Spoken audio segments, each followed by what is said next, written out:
Summer is a season for sunshine, trees, green grass, high temperatures, and warm breezes. However, something more sinister can come floating in on those summer winds, which isn't so pleasant: termites. I took an up close look on how homeowners can protect themselves from such unwanted guests. Summer is officially here, and Wichita Falls residents are preparing themselves, not for the next big storm, but for those annoying termites. One pest control shop in Wichita Falls has all the solutions for those pesky bugs. Manager of Shoup Texas Termite, David Shoup Jr., says termites cause a great amount of damage, and each year they treat about 100 to 500 homes. Anytime a homeowner suspects that they have a termite colony, they need to immediately address the situation. President of Shoup Texas Termite, David Shoup Sr., says termites tend to slow down in other seasons, but in the summer season, termites are more active and ready to destroy. Homeowners have many products to choose from to treat the issue. One of those treatment options is called Fipronil, which destroys termite colonies. Shoup Sr. also says when customers visit their shop, they usually have their staff monitor the area around their home for termite damage. In this part of the country, we have subterranean termites, and basically they're in the ground everywhere. So it's just a matter of time before they're going to get into a house or get into a board that's laying on the ground. If a homeowner suspects termite damage, they should take the steps necessary to prevent any damage, and he encourages homeowners to visit their shop if they believe they may have termites. For more information on this, you can visit their website at shoupstexastermite.com. With Mustang News, I'm Latoya Fondren. Some common signs of termites near or in your home are blowholes in trees, earth and packing on a foundation walls or at the joints, sagging floors, and hollow wood and tree nest. As you may have noticed, the MSU campus is full of construction workers and big equipment. MSU is building a new parking lot for student parking. This new parking lot will provide about 200 parking spots for students that live on campus. MSU broke ground on the parking lot on May 10th and is expected to be finished with the project by move-in day on August 15th. Gun violence affects many people across the nation. And here in Wichita Falls, one family decided to turn tragedy into a beacon of hope when Bianca and Vern Landavazo lost their daughter. 13-year-old Lauren Landavazo lost her life on September 2, 2016, as she walked home from school with a friend. To honor their daughter's memory, the Landavazos will be placing an angel statue called the Christmas Angel Box for all to share. They say the purpose of this statue is to be a healing ground of hope and comfort for those who have lost a loved one. There will be an unveiling ceremony for the statue behind the Impact on June 23rd at 7 p.m. Still to come, Toys R Us will be closing their doors for good in just a few days. Continue watching to learn more about it.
National toy chain and icon in the industry, Toys R Us, is officially closing its doors.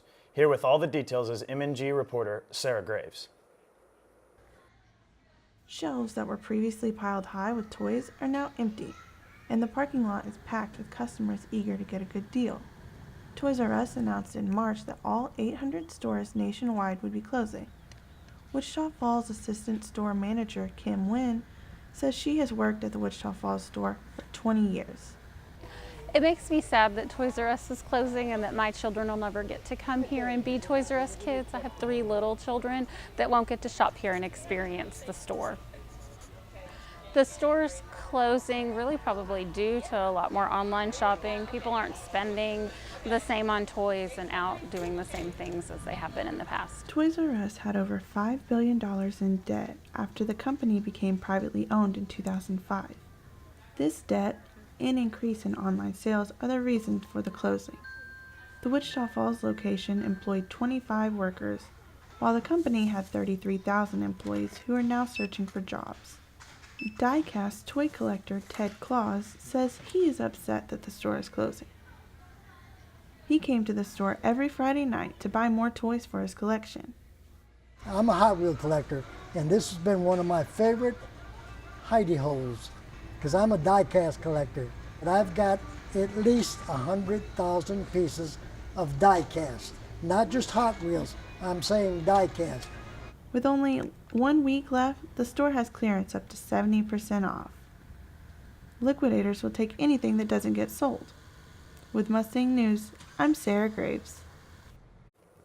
Toys R Us officially closes its doors to the public on June 28th. Screaming, yelling, and even playing hard is hard work. Last week, 2 local television stations made playing hard look easy. KFDX Channel 3 and Texoma's Fox kicked off their 28th annual Kids Fest at the Impact Center on June 9th. Kids Fest originated 28 years ago as a way for television stations to give back and be an active part of the community. The stations wanted to give the hundreds of children and their families a safe environment to play and enjoy activities. Director of Sales at KFDX, Britt Milstead, says they originally started Kids Fest in the old library and then moved it to the Impact Center after its creation. This is my 23rd year to be part of Kids Fest. We actually started in the old library, which was the Wichita Falls Activity Center, and then we moved here to the Impact, and Kids Fest was actually the very first event held in the Impact Center. And so it's hard to believe that it's been 23 years, but yes, I've been part of it for 23 years. Local businesses provided bounce houses and other activities like bumper cars and bungee trampoline for entertainment. Kids Fest also lets businesses come out to advertise and interact with the public. Cooley Shaved Ice, owned by Covenant Faith Church pastors James and Dorothy Hicks, is a way for them to earn money for their church. James Hicks said that almost 90% of their sales goes towards church activities. And we have a little shop that's seasonal that opens from the end of June till probably August, September. October is usually our last event. Talks of next year's Kids Fest are in the works to be somewhere between May and June, so keep an eye out. From Mustang News, this was Alyssa Mitchell. For more information on next year's Kids Fest, you can visit KFDX website at www.texomashomepage.com. Wichita Falls Museum of Art at Midwestern State University is hosting its first art photography camp for kids. The art camp is for kids ranging from 11 to 15 and led by Curator of Education Joshua Maxwell.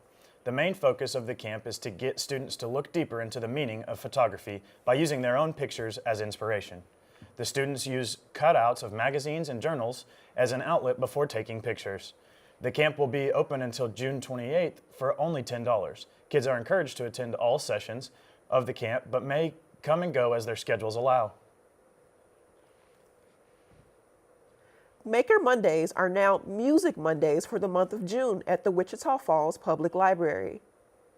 This is an extension of the library's Maker Mondays. Every week throughout the year, children ranging in age from 7 to 12 can make crafts from 4 to 5 in the evening. During Music Mondays, kids can get to make their own handmade instruments. If your child is interested in participating, you can go to the library downtown and sign up for the 3 classes at your youth desk. Coming up, a new date spot in town for couples to enjoy, and student golfers take on the field at the Junior Golf Tournament.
couples now have a new date night location in downtown Wichita Falls.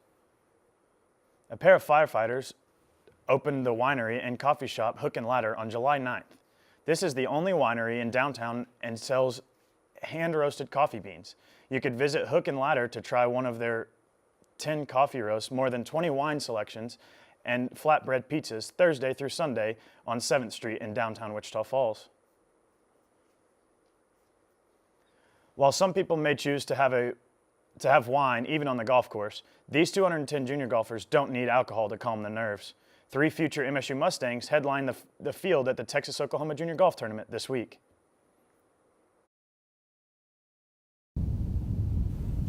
As the third week of June rapidly approaches, that can only mean it's time for the TO Junior Golf Tournament in Wichita Falls.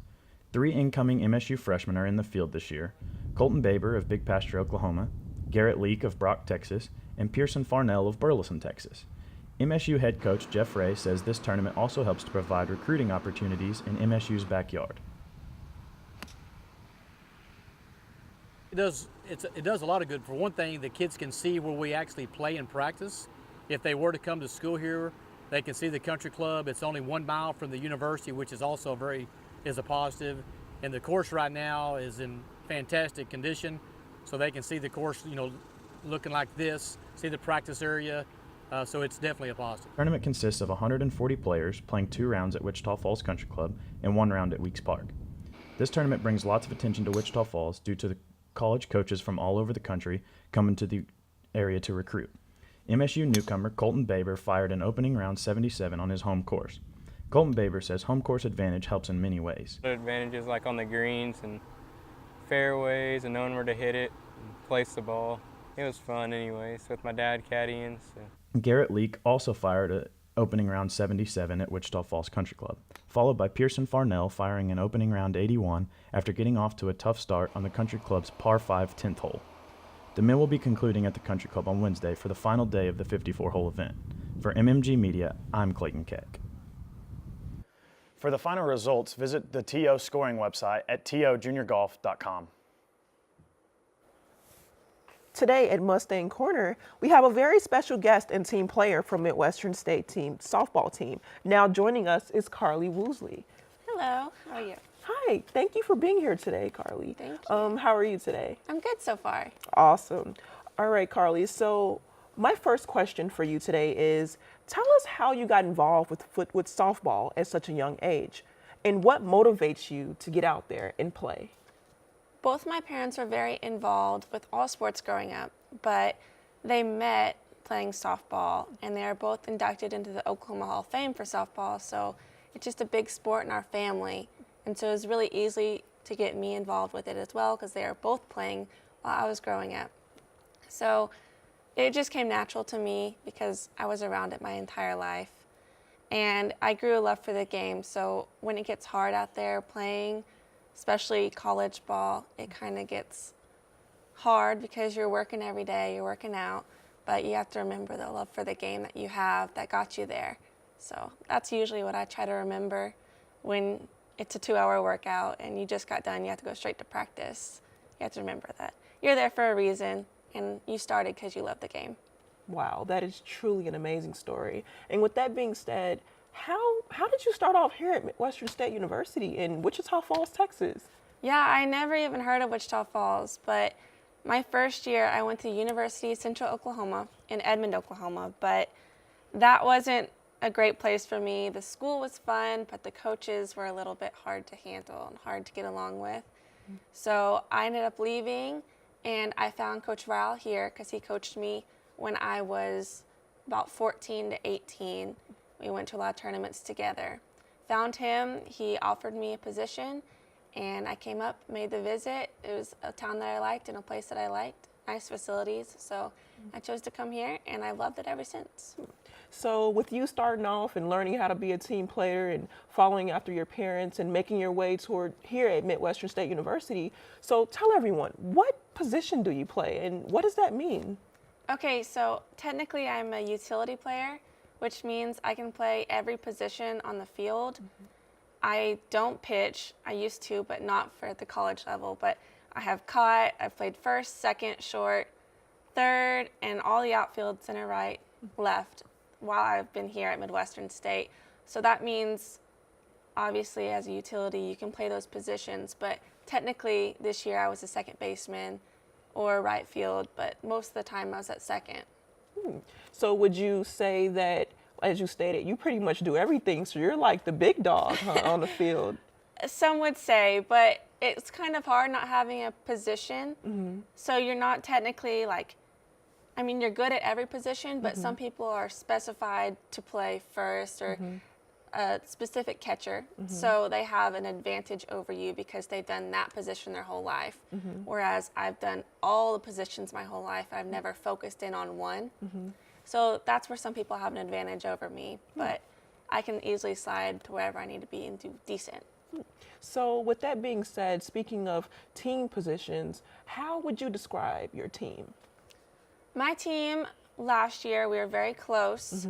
It was a fun team, but we had some coaching difficulties that would have made it a lot nicer to play with. And there was something in the news about your assistant coach leaving. So this is my last question, actually. So how did that affect the team?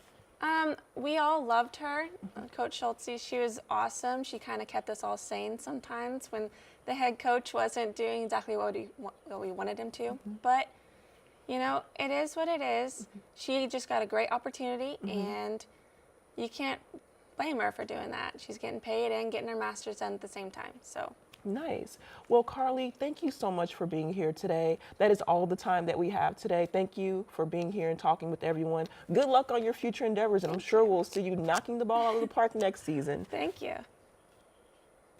And that's it for this edition of Mustang News. Don't forget to follow us on Instagram and Twitter at MNG Media and like us on Facebook. Be sure to tune in next time for your campus news.